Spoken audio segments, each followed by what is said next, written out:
Salam sejahtera Malaysia. Sebenarnya ada juga Rosmah Mansur menang di mahkamah. Bukan semua dia kalah. Ada juga dia menang, tapi ramai orang tak perasan. Perkara pertama yang dia menang di mahkamah ialah apabila pendakwa raya mahu supaya dia dipenjara maksimum atau hampir maksimum, iaitu 20 tahun. Untuk ketiga-tiga itu pertuduhan yang didapati bersalah. Tapi akhirnya dia hanya diberikan 10 tahun saja penjara. Kedua kemenangan Rosmah Mansur adalah dia mencipta sejarah.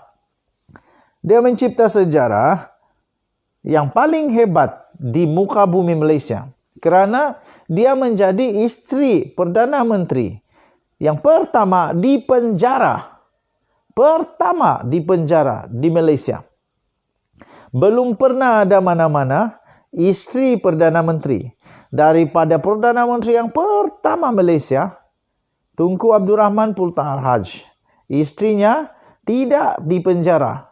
Kedua, ketiga, keempat, kelima, keenam, ke-8, ke-12, mana ada 12? Baru berapalah Perdana Menteri. Tapi Rosmah Mansur mencipta sejarah. Yang ini dia menang. Dia menang kerana cipta sejarah dia manusia pertama isteri Perdana Menteri yang dipenjara. Woi, hebat sekali. Hebat betul. Kedua, yang dia menang di mahkamah adalah apabila dia dibuktikan mempunyai kuasa, dia boleh mengawal Perdana Menteri Malaysia. Waduh. Seluruh Malaysia tabik dengan Datuk Seri Najib Tun Razak. Kecuali seorang saja menurut mahkamah yang mempunyai kawalan kepada Najib Razak adalah Rosmah Mansur. Dibuktikan melalui rakaman Can I Advise You Something yang telah menjadi diterima sebagai salah satu pertimbangan membuktikan Rosmah Mansur ada kawalan yang betul-betul mengawal Najib Razak.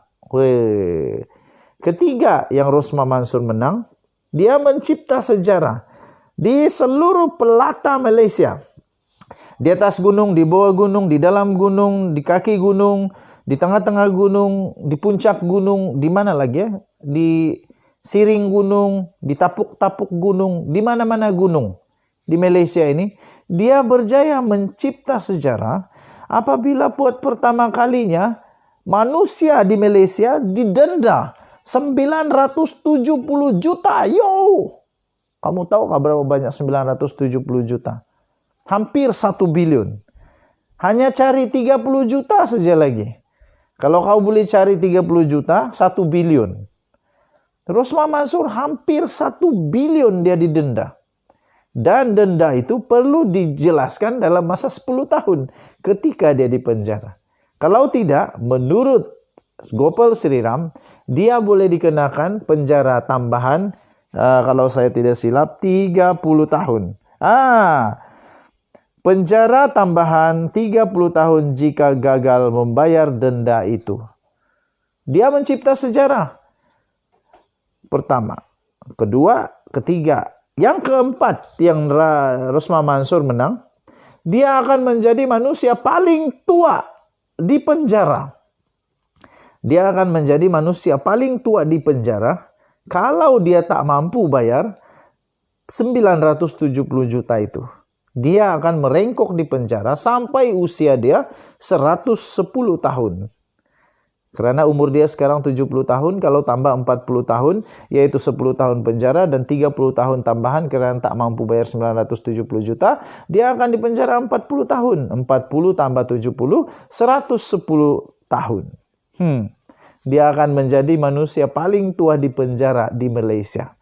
Ini rekod ini. Mungkin boleh jadi Guinness World Record untuk sekarang. Mungkin ada kah tidak, saya tidak tahulah. Dan saya pun tidak mau kaji. Bikin apa kaji? Bukan Rosmah Mansur bagi saya duit pun jadi tidak mau kaji ya. Tidak. Dia bagi duit pun saya tidak mau kaji juga. Dia tidak pernah mengena dengan saya. Saya ada cukup makan, ada beras. Semua adalah cukup, so tidak payahlah. Oke. Lepas tu ada orang tanya saya juga, kau ni dibayarkah? Saya dibayar oleh YouTube. Itu confirm lah, dibayar oleh YouTube. Tapi orang-orang politik tak pernah bayar saya dan saya pun tak minat.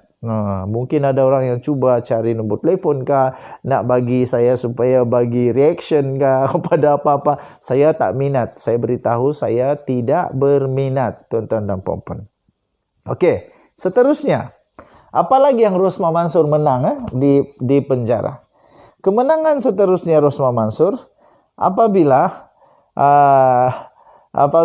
dia menjadi orang yang sangat-sangat berpengaruh, sangat-sangat berpengaruh.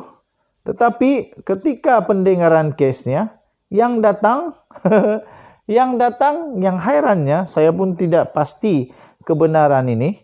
Tetapi menurut komen dalam channel saya, dia kata, kenapa hanya anak Rosmah Mansur saja yang datang? Mana yang lain? Saudara Mara tak ada. Sahabat Andai tak ada. Yang lain mana? Kenapa tak datang? Kenapa anak seorang saja datang? Tapi yang dilaporkan hanya anak dia saja datanglah. Kemungkinan besar juga ada juga hadir saudara mara dia, pakcik dia, makcik dia, anak buah dia. Apa lagi ya? Apa-apa lagi lah. Okey. So, luar biasa.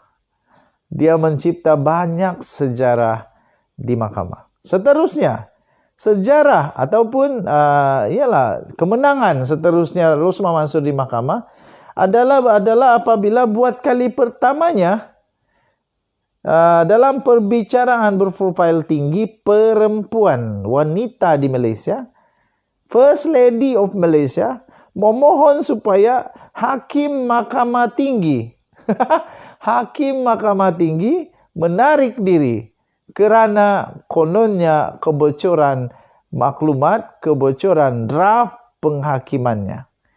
Dia hilang kepercayaan, keyakinan bahawa hakim boleh memberikan